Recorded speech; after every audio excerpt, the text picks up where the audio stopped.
L'idiot par Fyodor Dostoïevski, deuxième partie, chapitre 4. Ils repassèrent par les mêmes chambres que le prince avait déjà traversées. Rogojine prenant les devants, ils pénétrèrent dans la grande salle, au mur de laquelle étaient suspendus quelques tableaux, des portraits d'évêques et des paysages où l'on ne pouvait rien discerner. Au-dessus de la porte qui donnait dans la chambre voisine se voyait une toile de dimension assez anormale. Elle avait près de 2 archines et demie de long sur 6 verchocs de haut. Cette toile représentait le Sauveur après la descente de croix.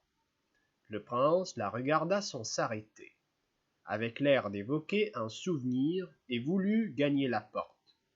Il se sentait mal à l'aise dans cette maison et avait hâte de sortir. Mais Rogojine s'arrêta brusquement devant le tableau. Tous ces tableaux, dit-il, ont été achetés dans des ventes par mon défunt père, qui était un amateur. Il les a payés 1 ou 2 roubles chacun.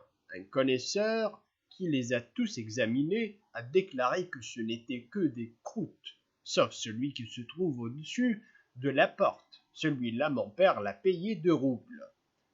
De son vivant, on lui en a offert 350 roubles.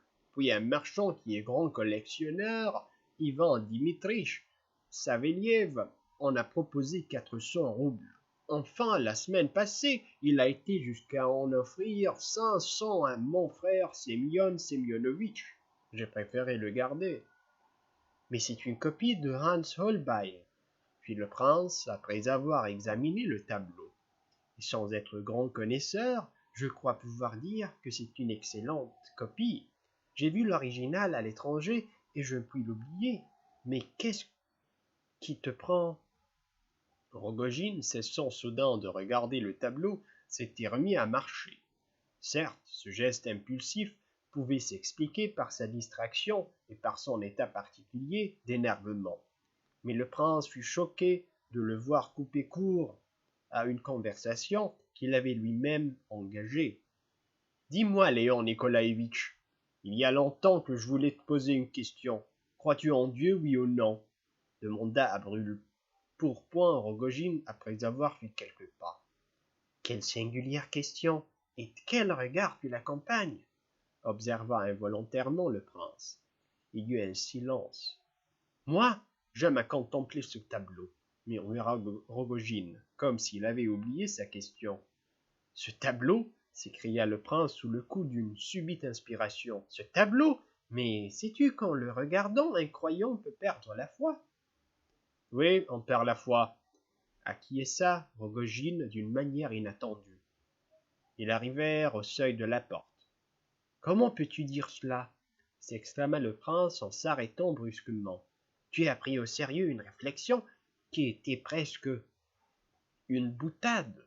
Et pourquoi m'as-tu demandé si je croyais en Dieu ? » « Pour rien, comme cela, c'est une question que j'avais envie de te poser depuis longtemps. Il y a maintenant beaucoup d'incroyants.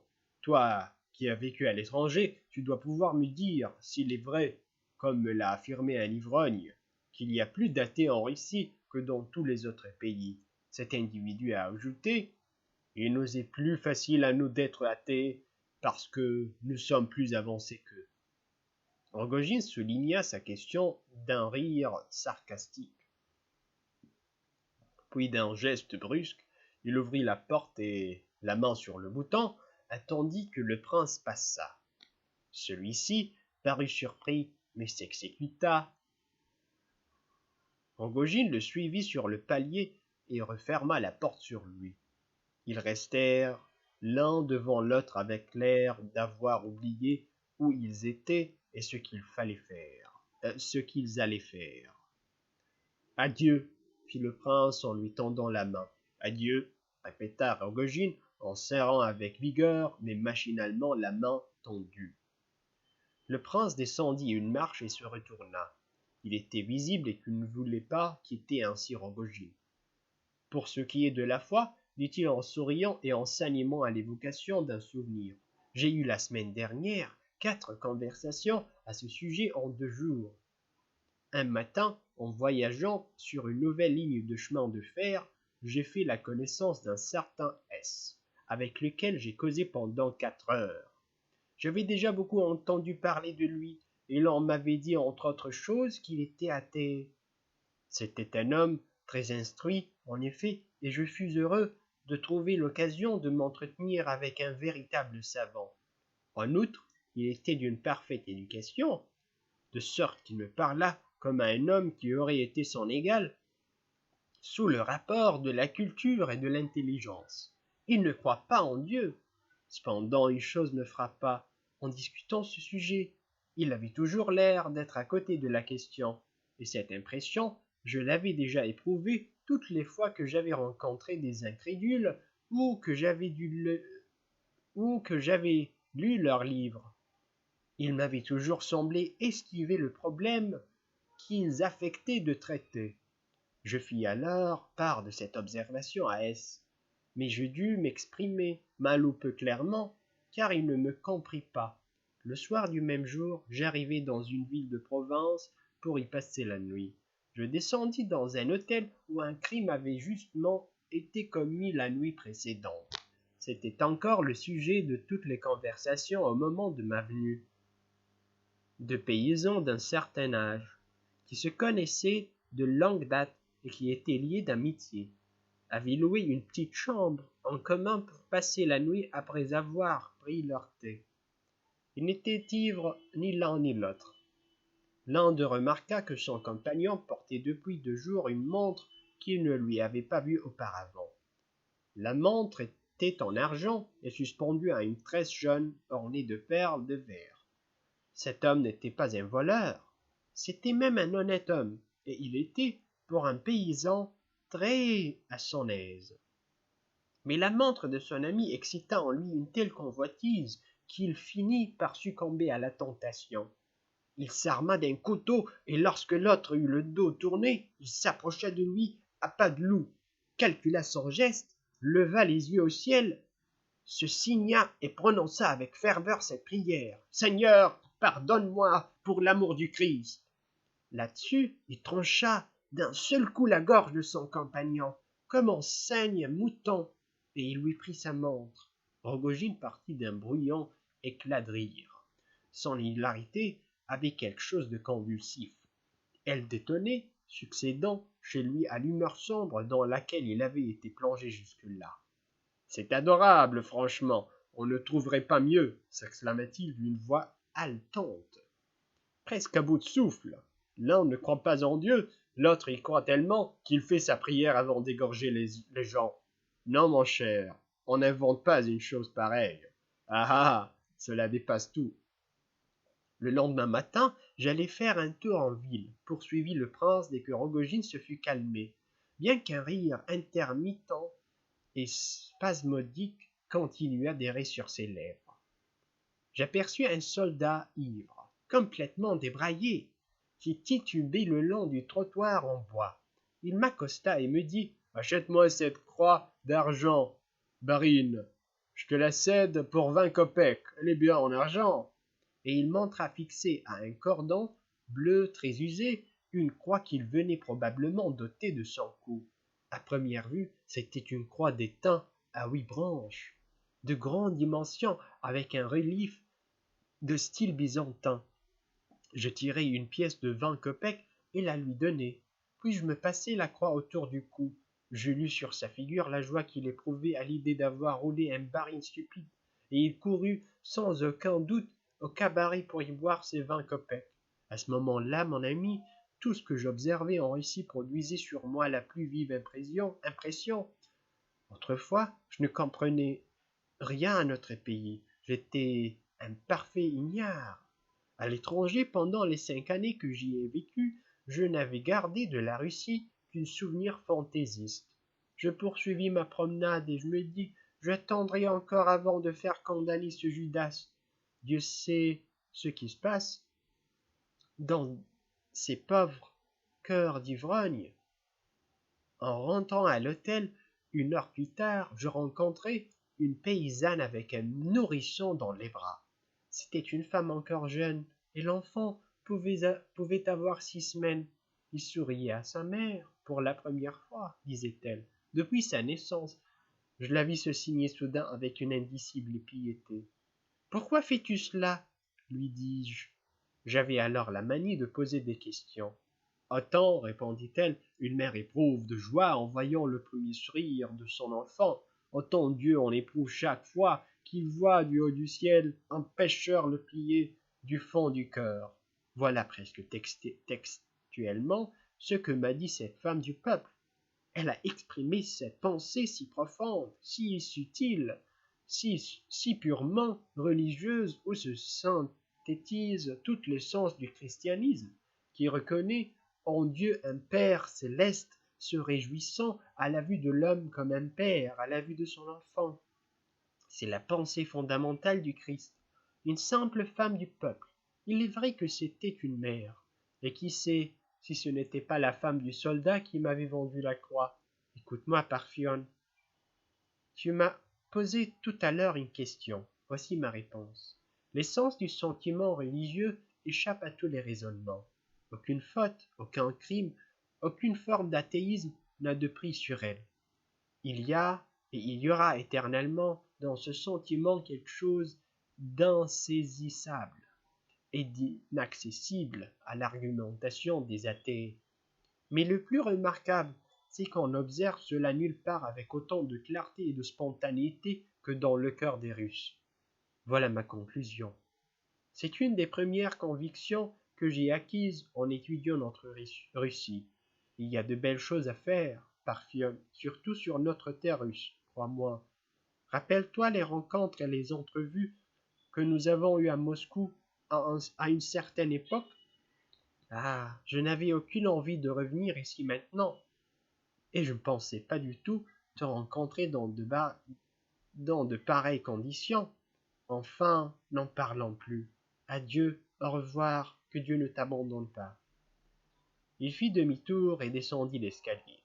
Léon Nikolaïevitch lui cria d'en haut Parfion, lorsqu'il eut atteint le premier palier.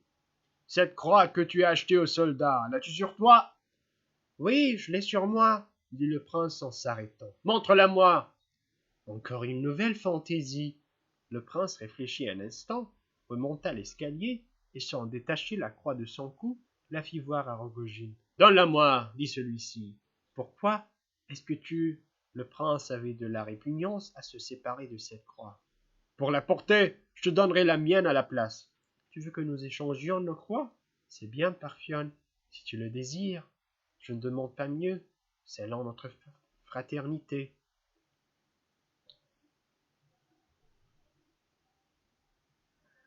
Le prince enleva sa croix d'étain. Parfion en fit autant de la sienne, qui était en or, et ils firent l'échange. Mais Parfion restait silencieux et le prince remarqua avec une douloureuse surprise que la physionomie de son nouveau frère avait gardé son expression de défiance et qu'un sourire amer et presque sarcastique continuait à s'y traduire, du moins par intermittence. Sans dire un mot, Rogojine se décida à prendre la main du prince et, après un moment d'hésitation, l'entraîna à sa suite en lui soufflant d'une voix à peine perceptible. « Viens !» Ils traversèrent le palier du premier étage et sonnèrent à une porte qui faisait vis-à-vis celle par où ils étaient sortis.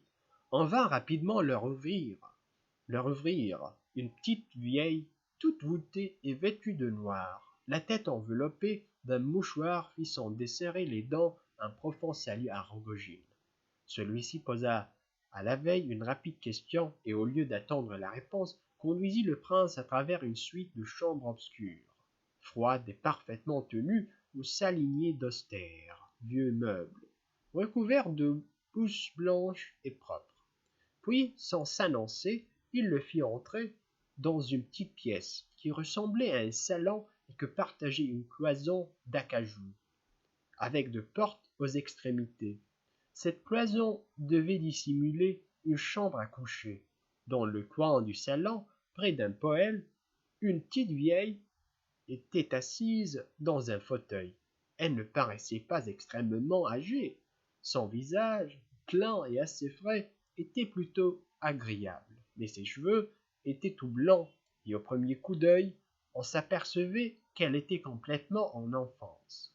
Elle portait une robe de laine noire, un fichu noir autour du cou et un bonnet d'une blancheur immaculée avec des rubans noirs. Elle avait un tabouret sous les pieds.